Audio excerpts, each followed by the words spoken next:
When I asked my daughter if she could assist with grocery shopping, she responded, "You need to learn to manage on your own."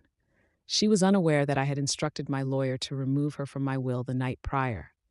However, what she truly did not anticipate was the plan I had been formulating for the past 6 months.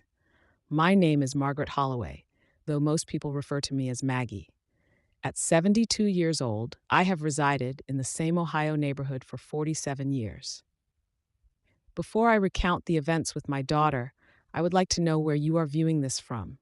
Please share your location in the comments. I appreciate knowing that I am not alone in this experience. I share this story because I believe many of us remain silent when our children treat us as burdens. We raised them, made sacrifices for them, and at some point, many of them seem to forget that we are still human beings who deserve basic respect. The situation between my daughter Victoria and me did not develop overnight. It took years to reach this point. However, that conversation about groceries was the moment everything became clear to me. Let me take you back to the beginning so you can understand who Victoria was before she became someone who looked at her mother with disdain. Victoria was born when I was 25. Her father, my late husband Robert, passed away from a heart attack when she was 16. Those were challenging times. I found myself widowed at 41, with a teenage daughter and a mortgage. Although Robert had some life insurance, it was insufficient for long-term support. I worked 2 jobs for years, during the day as a bookkeeper at a medical supply company and in the evenings cleaning offices. I recall those years in fragments, overwhelmed by exhaustion. Coming home at 10 p.m., I would find Victoria asleep on the couch, her homework scattered across the coffee table. I would prepare her breakfast at 5:30 a.m. before my early shift and sometimes fell asleep during her dance recitals after working a double shift. She would gently tap my shoulder to wake me, embarrassed, and I would apologize and promise to do better. Nevertheless, I ensured Victoria never went without. She had a college fund, new clothes for school, and the dance lessons she adored. When her friends visited the mall, I made sure she had money in her pocket. I wanted her to feel normal, despite her father's absence. There were times I sacrificed my own needs for hers. I remember one winter when the furnace broke and the repair cost $800, money I had earmarked for a desperately needed winter coat. I chose to pay for the furnace and wore Robert's old hunting jacket for 3 more winters without Victoria ever knowing. She returned home to a warm house, which was what truly mattered. I taught her to drive in Robert's old truck and assisted her with college applications at the kitchen table, both of us exhausted yet determined. I comforted her through her first heartbreak, her less than ideal test scores, and her fears about navigating college without her father. I assured her, "You're stronger than you know, and I'll be here every step of the way."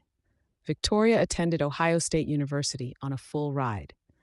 No, I financed most of it through the college fund I had been building since her birth, supplemented by every extra shift I could take. I visited her monthly during that first year, bringing home-cooked meals and grocery money tucked into cards. She would hug me tightly and say, "I don't know what I would do without you, Mom."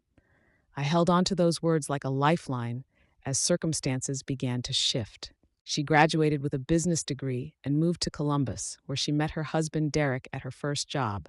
He was a decent man, quiet and well off, hailing from a family with summer homes and investment portfolios.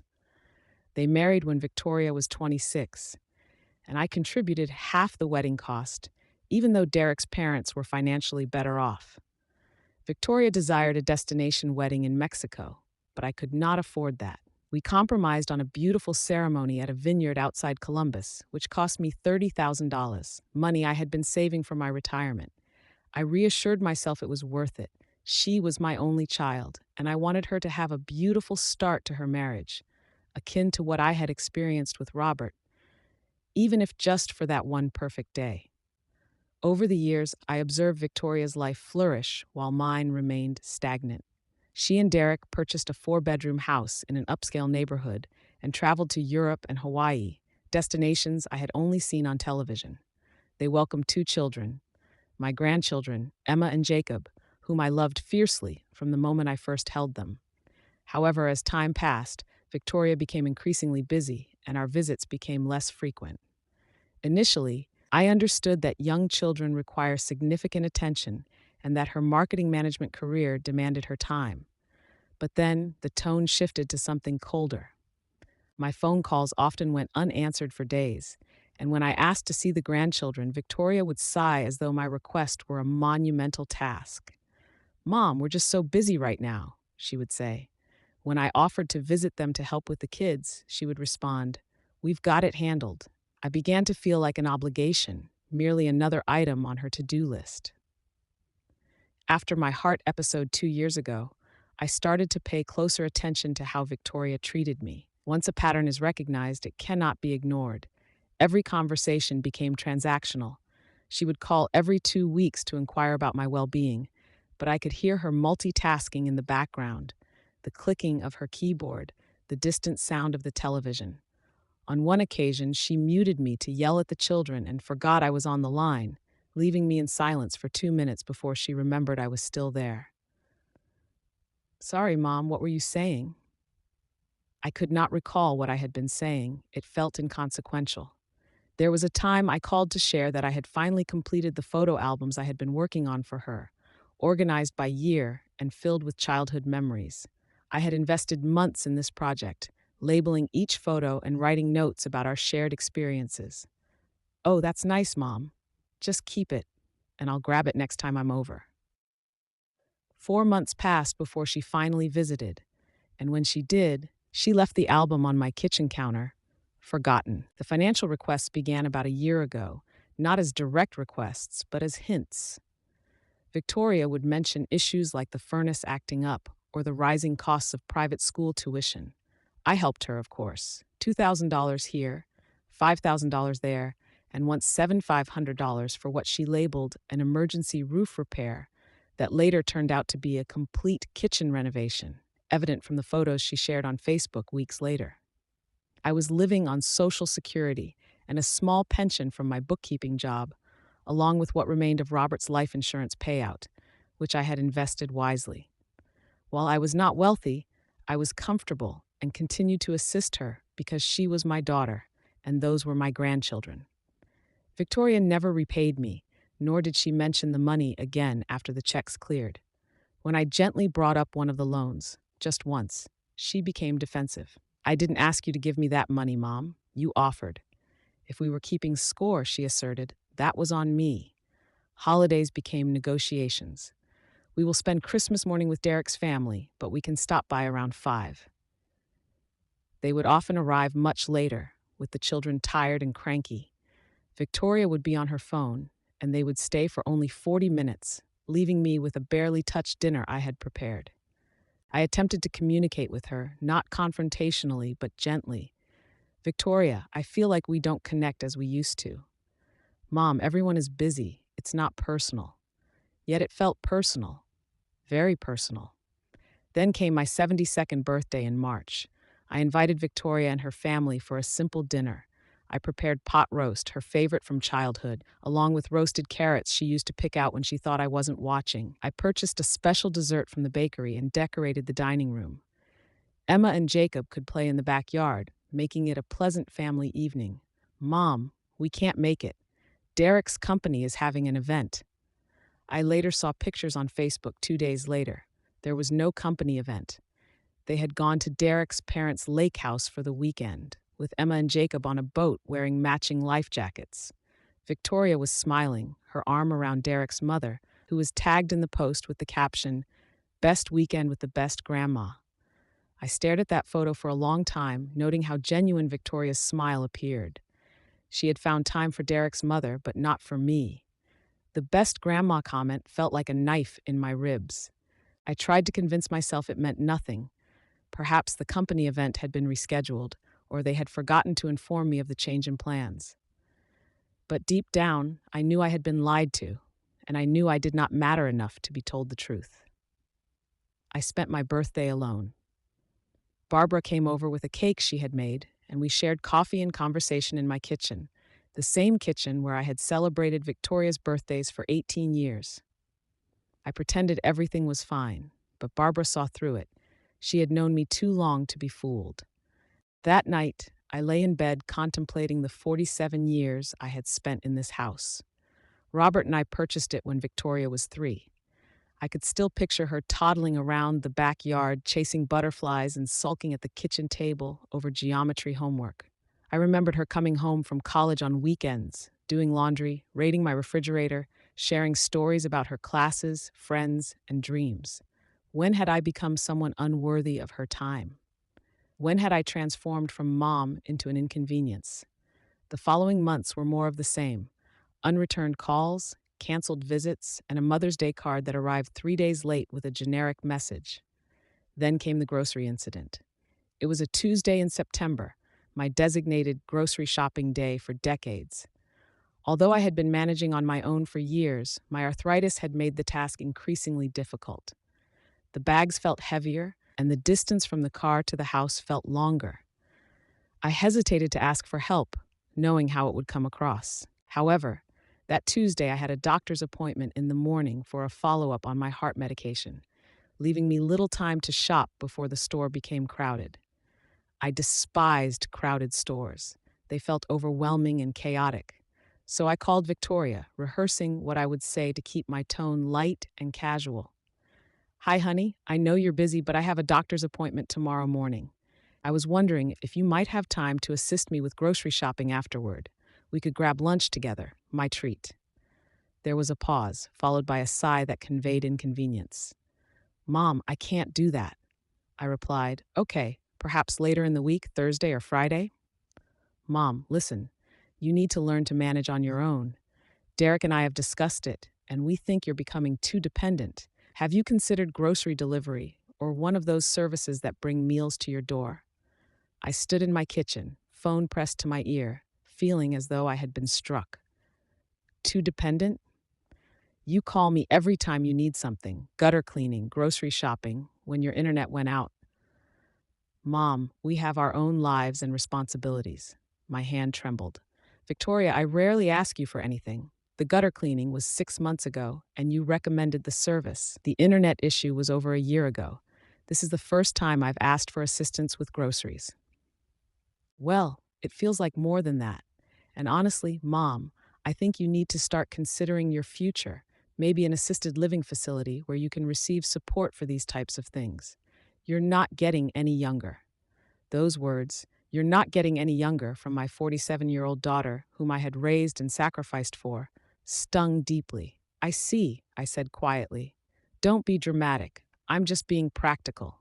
Look, I have to go. I have a meeting in 5 minutes." She hung up. I stood there, holding a phone that had gone silent, as something within me that had been fracturing for 2 years finally shattered, not into sadness, but into clarity. I realized that I was no longer a mother to Victoria.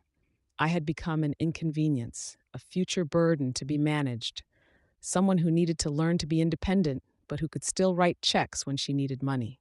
I walked to my bedroom and opened the drawer containing important documents. My will, updated 3 years prior, named Victoria as the sole beneficiary of everything: my house, savings, life insurance policy, and Robert's pension survivor benefits. It amounted to a substantial sum, nearly $800,000 altogether. The house alone was worth $300,000, having been paid off 5 years ago, a point of pride for me. The savings and investments from Robert's life insurance and my careful budgeting over the years added another $300,000, along with $150,000 from my life insurance policy and $50,000 from Robert's pension survivor benefits. I had always assumed I would leave everything to her. She was my daughter, after all. That was what mothers do. But in that moment, standing in my bedroom, holding that will, I questioned why I should leave my hard-earned legacy to someone who could not spare an afternoon to assist me with groceries. Why should someone who lies about company events and cannot return phone calls inherit the house where Robert and I built our life? Why should someone who perceives me as too dependent receive the money I had saved by being fiercely independent for 3 decades? If you believe I am bitter, perhaps I am, but I am also awake, finally awake. That afternoon, I called my lawyer, Richard Morrison, who had managed my legal matters since Robert's passing. He is a good man, straightforward and honest. Richard, I need to update my will. Can I come in tomorrow? Of course, Maggie. Is everything all right? Everything is fine. I just need to make some changes. That night, I struggled to sleep, contemplating the actions I was about to take. Was I being rash, vindictive? Was I overreacting to a single phone call? But it was not just one phone call. It was 2 years of phone calls, forgotten birthdays, lies told, money taken, and promises broken. It was witnessing my daughter transform into someone I no longer recognized, someone who had time for everyone except me. I reflected on Robert and what he would say. He had been fair and kind, yet he also believed in consequences and that respect must be earned and maintained, even between parents and children. I thought of Emma and Jacob. Would they be hurt by this? But then I realized they barely knew me, thanks to Victoria's efforts to keep them at a distance. They had Derek's mother, the best grandma, who saw them every weekend, while I was the grandma who sent checks but did not witness them opening their gifts. The next day, I sat in Richard's office and outlined my intentions. Richard listened attentively, taking notes. "Are you sure about this?" he asked when I finished. "I have never been more certain of anything." We spent 2 hours discussing the details. The house would go into a trust to fund scholarships for students who had lost a parent, like Victoria had lost Robert, the Robert Holloway Memorial Scholarship Fund. My savings would be divided among several charities I had researched, organizations that assist elderly individuals with medical expenses, grocery delivery services for homebound seniors, and programs that visit isolated elderly people. My life insurance would establish a fund specifically for medical expenses for low-income seniors in Ohio. Victoria would receive $1, legally required to demonstrate that I had not forgotten her, along with a letter explaining why she would receive nothing else. "This is a solid plan," Richard remarked, "but you should be aware that this may lead to significant family conflict." "Richard, the family conflict already exists. Victoria just doesn't realize it yet." I signed the new will that evening, September 18th, in the presence of 2 witnesses, his secretary and paralegal, both of whom I had met before. They watched me sign, seriousness etched on their faces. Richard notarized the document, making it legal and binding. I remember leaving the office feeling lighter than I had in years. The evening sun was still warm as I stopped at the ice cream shop on Main Street for a cone of butter pecan, my favorite. I sat on a bench outside watching people stroll by, young families, elderly couples holding hands, and teenagers laughing together. I felt free. I did not inform Victoria about the change to my will immediately. Part of me wanted to see if anything would change on its own. Perhaps that phone conversation had been an isolated incident, or maybe she had been having a bad day. I hoped she would call to apologize, but nothing changed. For 2 weeks, she did not reach out. When she finally did, it was to request that I watch the kids the following Saturday because she and Derek had concert tickets. "I can't," I replied. "I have plans." "Oh, okay," she sounded surprised. I had never said no before. "What are you doing?" Her question irritated me, since when did I need to provide an itinerary? "Plans with a friend." "Which friend?" "Barbara from next door. We are going to the art museum." "Oh, well, have fun." That was the end of the conversation. No apologies for her earlier remarks, no inquiries about my doctor's appointment, just a quick request for a favor, and when I declined, the conversation ended. That Saturday, I did go to the art museum with Barbara, followed by lunch at a nice downtown restaurant, something I rarely did because it felt extravagant to dine alone in such places. I paid with money I would have spent on gas driving to Columbus and back. Over coffee, I confided in Barbara about everything. She listened quietly, her hand resting over mine on the table. "You did what you needed to do," she said finally. "I've seen how she treats you, Maggie. You deserve better." Hearing that from someone outside my own thoughts was comforting. If you can relate to this story, if you have ever felt taken for granted by your family, please subscribe to this channel. You are not alone in this. None of us are. October arrived, and Victoria called to inform me that they would be going to Florida for Thanksgiving with Derek's family. "You are welcome to join us, but you would need to pay for your own flight and hotel. We are renting a beach house, but there isn't enough room for everyone." I replied, "I will pass, but thank you for the invitation." Okay, we will arrange something for Christmas. Christmas, indeed. I spent Thanksgiving with Barbara and her family. Her son and daughter-in-law treated me like family, and her grandchildren called me Miss Maggie, showing me their art projects over turkey and stuffing. I realized I felt more welcomed at this table with near strangers than I had at my daughter's house in years. 2 weeks before Christmas, I received a call from Victoria. This was unusual, 2 calls in 1 month. Hey, Mom, I need to ask you something. Here it comes. Derek has been offered an amazing position that requires us to move to Charlotte. The house we want is perfect, but we are a bit short on the down payment. We need about $30,000. Could you assist us? We will pay you back once we sell the Columbus house. $30,000, roughly the same amount I had spent on her wedding, adding to the other loans over the past year. She would owe me nearly $50,000. Victoria, I do not have that kind of money to spare right now. But you have savings. You mentioned Dad's life insurance money. The presumption in her voice was astounding. That money is reserved for my future care and emergencies. Mom, this is an emergency. This position could significantly impact Derek's career trajectory. It's a huge opportunity, and we are talking about your grandchildren's future. Victoria, my answer is no.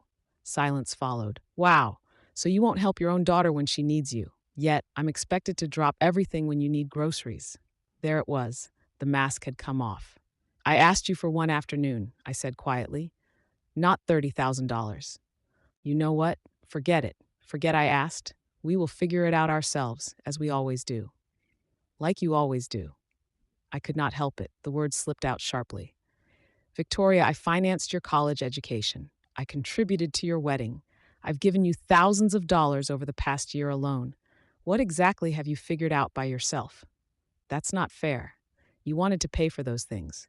I wanted to help my daughter, but help should be reciprocal. I'm busy, Mom. I have a life and kids. I cannot be at your beck and call every time you need something.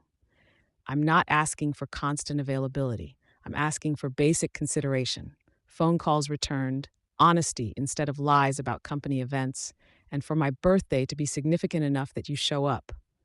Another silence lingered. Then coldly she stated, I think we need some space. I will call you when I'm ready to talk. She hung up. I sat with the phone in my hand, feeling nothing, no sadness, no anger, just a quiet acceptance of who she had become and who she had chosen to be. She did not call for Thanksgiving. For 3 weeks following our argument, there was silence. Early December, my phone rang. Victoria's name appeared on the screen. Mom, we need to discuss Christmas. The kids want to see you. Now I want to see you, or I miss you, but the kids. All right, can we come over on Christmas Eve, just for a few hours? You are always welcome, Victoria. You know that. Okay, we will arrive around 2. They showed up at 4. The children were on their devices before they even removed their coats. Victoria appeared stressed, and Derek seemed uncomfortable, as if he anticipated something unpleasant. I had made cookies, sugar cookies with frosting, the kind Victoria used to help decorate when she was little. I had purchased gifts for Emma and Jacob, carefully selected and wrapped in bright paper. I had set out decorations, including the ornaments Victoria had crafted in elementary school, the clay handprint from first grade, the popsicle stick reindeer from third grade, and the glittered star from fifth grade. We sat in the living room, but conversation was stilted. Victoria continually checked her phone, while Derek attempted small talk about the weather and traffic. Emma and Jacob barely looked up from their screens. After about 30 minutes, Victoria stood, saying, We should probably head out. It's a long drive back. Before they left, I said, There's something I need to tell you. Victoria glanced at Derek, confused. What is it? I have updated my will. I had met with Richard Morrison in September. Okay, she replied, looking impatient. Why are you telling me this now? Because you should know that you are no longer my primary beneficiary. The room fell silent. Derek's eyes widened, while Victoria's face cycled through confusion, disbelief, and anger. Excuse me? I have established trusts and charitable donations. The house, my savings, everything will fund scholarships and assist those in need. You're joking. I am not. Victoria's face flushed as her voice rose. Is this because I couldn't help you with groceries? You are cutting me out of your will because I was busy one time? It's not about the groceries, Victoria. It's about everything. The missed birthdays, the lies, the way you speak to me like I'm a burden, the way you only call when you need money. That's not true. You called me a week after our argument about the down payment. Want to know why? You wanted me to watch the kids. Before that, you hadn't called in 2 weeks. Prior to that, 3 weeks. And every time you did call, it was because you wanted something. Derek touched Victoria's arm, but she shrugged him off. So what? You are punishing me? You're going to give everything to strangers? I'm giving it to people who will appreciate it, who will remember that behind every donation is someone who worked hard and saved carefully, wanting their life to mean something. I'm your daughter. Then act like it. The words escaped louder than I intended. Emma and Jacob looked up from their devices, startled. I lowered my voice. Victoria, for 2 years I have watched you withdraw. I have made excuses for you, telling myself you are busy, stressed, and have your own life. But the truth is, you have decided I am not worth your time unless I am useful to you. I cannot and will not reward that with everything I have built. You can't do this. I can. I have. It's done. Richard has the paperwork. It's legal and binding. Victoria grabbed her purse. Let's go, she said to Derek. Kids, get your coats now. Victoria, no, I pleaded. You've made your decision. I have made mine. Come on, kids. Emma began to cry, confused and frightened by the yelling. Jacob looked at me with wide eyes, and for the first time in years I saw something there. Perhaps he was truly looking at me.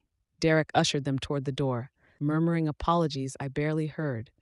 At the threshold, Victoria turned back, her face contorted with rage. You are going to regret this. You will die alone, and you will have no one to blame but yourself. Maybe, I replied, but at least I will die knowing I had enough self-respect not to allow my own child to treat me like nothing. Those words hung in the air between us. For a moment I noticed something flicker in Victoria's eyes, perhaps hurt or the ghost of the daughter I had raised, but it quickly vanished, replaced by cold anger. Goodbye, Mom. They left. I watched through the window as they climbed into their car. Victoria gestured angrily, Derek appeared shell-shocked, and Emma cried in the back seat. Jacob stared at my house as they drove away. I closed the curtain and sat down in my living room, surrounded by Christmas decorations and untouched cookies, with presents that would never be opened. I did not cry. I did not regret it. I felt free. The following months were quiet. Victoria did not call and blocked me on Facebook. I learned through Barbara, who heard from her hairdresser, who was acquainted with Derek's cousin, that Victoria had been telling people I had gone senile, that I had been manipulated by my lawyer, and that I had cut her out of my will in a fit of dementia. Yet Richard had documented everything meticulously. I was of sound mind and had made my decision freely. He even arranged for a psychological evaluation, standard procedure for contested wills, which confirmed my mental competency. In February, I received a letter from an attorney in Columbus. Victoria was threatening to contest the will on grounds of undue influence and diminished capacity. Richard responded with his documentation, including detailed notes from our meetings, my clear reasoning for the changes, and the psychological evaluation. He also included a timeline of my attempts to maintain contact with Victoria and her documented responses, or lack thereof.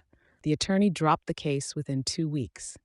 Spring arrived, and I turned 73 in March.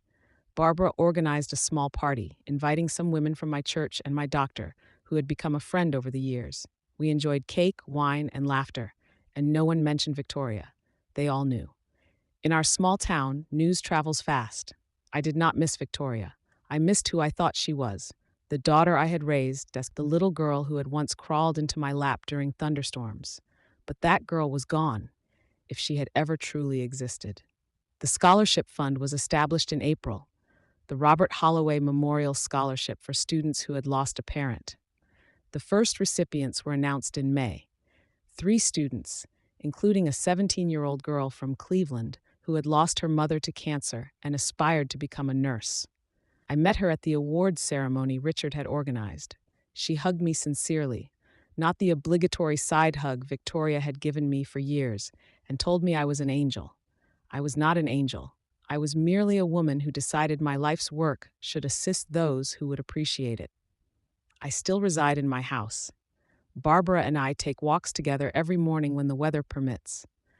I joined a book club at the library and volunteer at the hospital twice a week, providing companionship to patients who lack family nearby. I am taking a watercolor painting class and have made genuine friends who call to check on me, invite me to dinner, and remember my birthday.